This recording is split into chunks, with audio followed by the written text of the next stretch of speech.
2026 का एग्जाम हो चुका है और अगर आप लोग खुद से काउंसलिंग कराने की सोच रहे हो तो ऐसी 5 मिस्टेक्स हैं जिनको आपको अवॉइड करना चाहिए, क्योंकि अगर आपने मिस्टेक करी तो आप अपने हाथों से अपनी सीट खो सकते हैं। So hi everyone, welcome to our channel. मेरा नाम है Bharti and I am your NEET counselling expert and a biology educator as well. And since मैं पढ़ाती भी हूँ काउंसलिंग भी, लास्ट ईयर मैंने कुछ 4500 बच्चों की पेड काउंसलिंग कराई है, तो उस एक्सपीरियंस से मुझे पता चला कि आप लोग बहुत सारी ऐसी बेसिक चीजें हैं जो छोड़ देते हो, जिस पर ध्यान नहीं देते और आपको जो कॉलेज मिलता है वो चले जाते हैं। फिर आपको 1-2 साल बाद पता चलता है कि मैम यार, मेरा जो कॉलेज, मेरा जो रैंक था वो काफी अच्छा था, लेकिन मेरे से कम रैंक वाला बच्चा किसी बेटर कॉलेज से एमबीबीएस कर रहा है और मैं इस कॉलेज से कर रहा हूँ। और ये 1-2 केस नहीं है बेटा जी, अगर 100 बच्चे काउंसलिंग करा रहे हैं, 95% बच्चों के साथ यही चीज हो रही है। तो इस चीज को अवॉइड कैसे करना है वो मैं आपको बता देती हूँ। बाकी अगर आपको हमसे काउंसलिंग करानी है तो एक गूगल फॉर्म पिंड है, आप उस गूगल फॉर्म को भरिएगा ताकि आप हमारी टीम आपसे कनेक्ट कर ले। ठीक है। अब मैं आपको पहली मिस्टेक बताती हूँ। पहली मिस्टेक है कि अपडेट्स पता ना होना। जैसे बहुत सारे दिल्ली के बच्चे, उनको पता ही नहीं आईपीयू का फॉर्म पहले निकल जाता है, निकल चुका है, दोबारा आएगा वो अलग बात है, लेकिन निकल चुका है पहले से फॉर्म। बहुत सारे बच्चों को नहीं पता केरला का फॉर्म निकल चुका है, कर्नाटका का फॉर्म ऑलरेडी निकल चुका है। तो ये जो अपडेट्स मिस करना है और कौन सी स्टेट की काउंसलिंग हम लोग किस तरह से कराएंगे, ये सारी चीजें करनी है, ये आपको पता होना चाहिए। हर स्टेट का अपना प्रोसीजर है, हर स्टेट का अपना रूल है, ये सारी चीजें पता होनी चाहिए। क्योंकि कई बार जब आप सिक्योरिटी डिपॉजिट भरते हो, 2-2 लाख, 3-3 लाख, 5-5 लाख सिक्योरिटी डिपॉजिट भरवाई जा रही है आप लोगों से ड्यूरिंग द काउंसलिंग, और आपकी एक छोटी सी मिस्टेक बेटा वो पूरा पैसा ले लूटती है। तो हमें वो सारी गलतियां नहीं करनी है। ठीक है।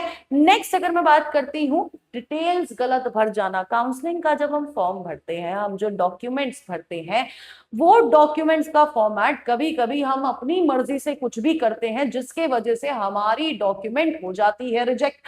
अब जब वो रिजेक्ट हो जाती है तो पता है क्या लॉस पे आता है? आपकी सीट। आपकी सीट का मतलब ये है कि अगर आपको कॉलेज मिला, कॉलेज मिलने के बाद आपको रिपोर्ट करना होता है। जब आप रिपोर्ट करते हैं वह डॉक्यूमेंट्स चेक होते हैं, और डॉक्यूमेंट्स चेक अगर आपका कैंसिल हो जाता है तो आपकी सीट कैंसिल हो जाती है। तो आप इस चीज का रिस्क नहीं ले सकते हैं। ठीक है। तो डॉक्यूमेंट्स आपके वेरीफाई कराइएगा किसी से कि क्या यही फॉर्मेट है, क्योंकि हर एक डॉक्यूमेंट का हर एक स्टेट में अपना खुद का फॉर्मेट होता है, जो आप लोगों के पास होना चाहिए, जो आपको पता होना चाहिए, या आप किसी ऐसे पर्सन के अंडर गाइडेंस कराए जो कि एटलीस्ट वो चेक कर दे कि डॉक्यूमेंट सही है नहीं, ताकि अगर सीट मिले हाथ में तो कम से कम वो आपकी लूज ना हो। ठीक है। अब जो सबसे, इस पे थर्ड पॉइंट पे मैं बाद में आऊंगी। अब नेक्स्ट क्या है?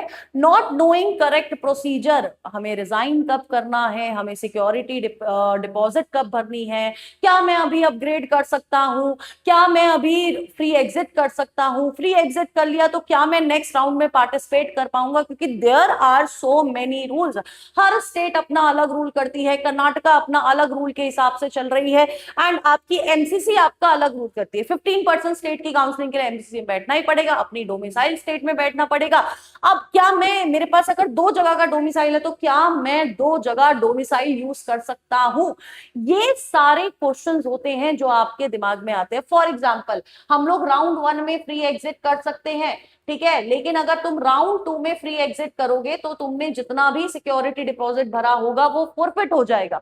तुम राउंड 3 में आ तो पाओगे, इसके बावजूद तुम आ पाओगे राउंड 3 में, लेकिन बेटा राउंड 3 में भी अगर तुमने गलती से कॉलेज छोड़ दिया, फ्री एग्जिट कर लिया, फ्री एग्जिट का मतलब होता है जब आप अपने कॉलेज, आपको कॉलेज अलॉट होता है, आप वहां जाके रिपोर्ट नहीं कर रहे हो, तब हम उसको फ्री एग्जिट कंसिडर करते हैं। तो अगर राउंड 3 में फ्री एग्जिट करा ना बेटा, तो आपकी सिक्योरिटी डिपॉजिट भी जाएगी और आप उस पूरी काउंसलिंग से उस साल के लिए डिस्क्वालीफाई हो जाएंगे।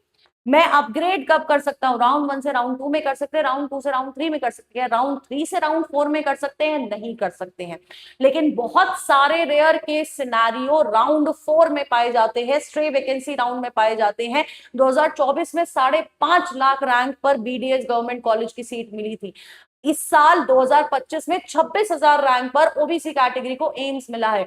तो ये जो रिस्क है ये स्ट्रे राउंड में ली जाती है और ये लिए जाते हैं गाइडेंस के अंडर। तो अगर आप ऐसा रिस्क लेना चाह रहे हो, आप चाहते हो कि यार मुझे अच्छा कॉलेज मिले, तो क्या स्ट्रैटेजी होनी चाहिए वो आपको पता होनी चाहिए। अब फॉर एग्जाम्पल मेरी बहुत अच्छी रैंक आई है, अब मेरी रैंक तो बहुत अच्छी आई है, लेकिन मेरे पास ऑप्शन भी बहुत है। मेरे पास ऑल इंडिया कोटा का भी ऑप्शन है, मेरे पास मेरी स्टेट का भी ऑप्शन है। मुझे कौन सा कॉलेज चूज करना चाहिए, कौन सा कॉलेज है जिसमें अगर मैं एमबीबीएस करता हूं तो मेरी पीजी भी ढंग से हो जाएगी, क्योंकि there is something known as PG quota. आपके एमबीबीएस के बाद जो पीजी का एडमिशन है वो इस पीजी कोटा के ऊपर डिपेंड करता है। और अगर पीजी कोटा के ऊपर बेटा जी वो डिपेंड कर रहा है, इसका मतलब है आप जिस स्टेट से एमबीबीएस करते हो उस स्टेट से आपको रिजर्वेशन मिलता है पीजी करने का। तो मेरी उस स्टेट में पीजी कोटा कितना है, कितनी पीजी की सीट्स हैं, मेरा क्लिनिकल एक्सपोजर फॉर एमबीबीएस उस कॉलेज का कितना है, कितना दिन का ओपीडी लोड आता है, कितना आईपीडी लोड आता है, और ओपीडी लोड आईपीडी लोड के अलावा कौन सा ऐसा डिपार्टमेंट है जिसमें लोड ही नहीं आ रहा उस पर्टिकुलर कॉलेज में, और कौन से डिपार्टमेंट में सबसे ज्यादा लोड आ रहा है। ये सारी चीजें आपको पता होनी चाहिए जब आप अपना एमबीबीएस का कॉलेज देखते हो। और बहुत सारे बच्चे ये सब सोचते हैं, उनको होता है कि यार ये कॉलेज मिल रहा है ले लेता हूं। बेटा जब ऑप्शन है हमारे पास, देखो ऑप्शन नहीं है वो अलग चीज है, लेकिन जब ऑप्शन है हमारे पास तो हमें ढंग से डिसीजन लेने में गाइडेंस ले लेनी चाहिए। ठीक है, अगर खुद से कर रहे हो तो ये सारी चीजें जो मैंने आपको टर्मिनोलॉजीज बताई हैं ये प्लीज ध्यान से सुनिएगा, समझिएगा। अब सबसे इंपॉर्टेंट है ये रॉन्ग प्रेफरेंस लिस्ट, जो सबसे बड़ा दुख है बच्चों का। मेरी रैंक अच्छी थी, मेरे दोस्त की रैंक खराब थी, लेकिन मेरा दोस्त मेरे से अच्छी कॉलेज में बैठा है और मेरी कैटेगरी भी सेम थी। ऐसा कैसे हुआ? ऐसा इसलिए हुआ क्योंकि तुमने जो अपनी प्रेफरेंस लिस्ट बनाई वो तुमने ऐसे ही कुछ भी बना दी, है ना। तुम्हें दिख रहा है अच्छा ये वाला कॉलेज है ये भर देता हूँ, ये वाला कॉलेज है ये भर देता हूँ, ये वाला कॉलेज है ये भर देता हूँ, मैं सिर्फ 10 कॉलेज भरूंगा। बेटा तुम 10 कॉलेज में तेरा रैंक आएगा भी या नहीं आएगा ये तूने देखा? नहीं देखा। तेरे उन 10 कॉलेजेस में क्या मैं इससे ज्यादा कॉलेज भरता तो मेरी संभावना बढ़ती? बिल्कुल बढ़ती। तो आपकी जो प्रेफरेंस लिस्ट है वो बहुत सारे फैक्टर्स के ऊपर डिपेंड करती है। इसके लिए मैं एक अलग से वीडियो बनाऊंगी। तो वो फैक्टर्स के ऊपर जो आपकी प्रेफरेंसेस डिपेंड कर रही है ना, वो आपको पता करने हैं, उसका आपको रिसर्च करना है अगर आप खुद से काउंसलिंग करा रहे हैं तो। क्योंकि अगर ये प्रेफरेंस लिस्ट गलत हुई बेटा फिर रोते हुए बैठोगे, किसी खराब कॉलेज में बैठे होगे जबकि तुम अच्छा कॉलेज डिजर्व करते होगे। ये वो सारी चीजें हैं जिनका आप लोगों को रखना है ध्यान। और फॉर दोस्त जो खुद से काउंसलिंग नहीं करा के हमसे काउंसलिंग कराना चाहते हैं, गाइडेंस लेना चाहते हैं, तो ये सारी रिसर्च हम ऑलरेडी कर चुके हैं। आपने वीडियोस ऑलरेडी देखी होंगी, इस चैनल पे बहुत सारी वीडियोस डालती रहती हूं मैं, और उस पे बहुत रिसर्च लगती है। तो बहुत रिसर्च आपकी काउंसलिंग के लिए हुई है ताकि आपको आपके बेस्ट मेडिकल कॉलेज में पहुंचाया जा सके।